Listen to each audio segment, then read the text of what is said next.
Кармасына жалқаулықтан құтқаратын, бізді активный қылатын, энергиямызды көтеретін бір керемет осындай йога позасы. Біз омыртқаны не үшін үнемі тік ұстау керек деп айтамыз. Омыртқалар бойына энергияның жақсы жүру үшін. Ол мына таздан бастап бел, арқа омыртқаларыңыз және төбеңізді үнемі жоғары қарай сосып тұру. Бұл йога жасағанда да, немесе жай ғана жүргенде де осылай жүруді әдет қылу.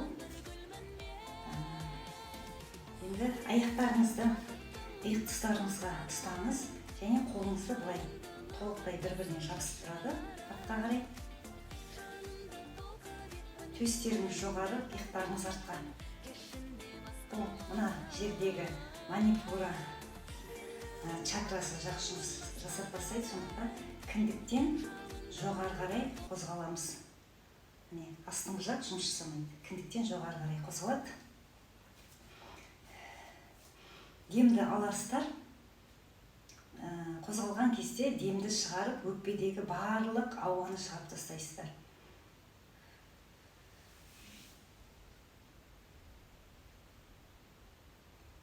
Өкпедегі барлық ауаны шығарып тастағаннан кейін 8 секундқа дем алмай тұрасыздар. Деміңізді шығарасыздар.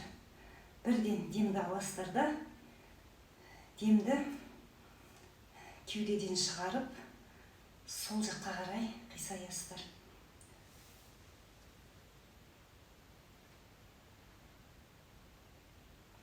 8 секунд тоқтап тұрасыздар. Енді алға қарай жасаған кезде демді аласыздар.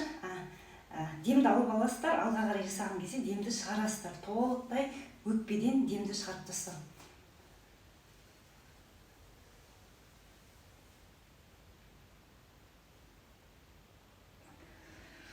Дем алып, демді алып, кеуделеріңіз жоғары, иықтарыңыз артқа, қолдарыңыз тік.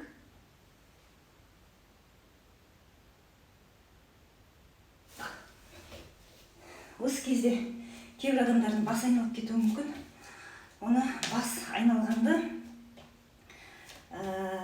басым айналып жатыр деп емес, сол кезде бірден қолыңызды жерге тигізсеңіз, басыңыздың айналған кетеді.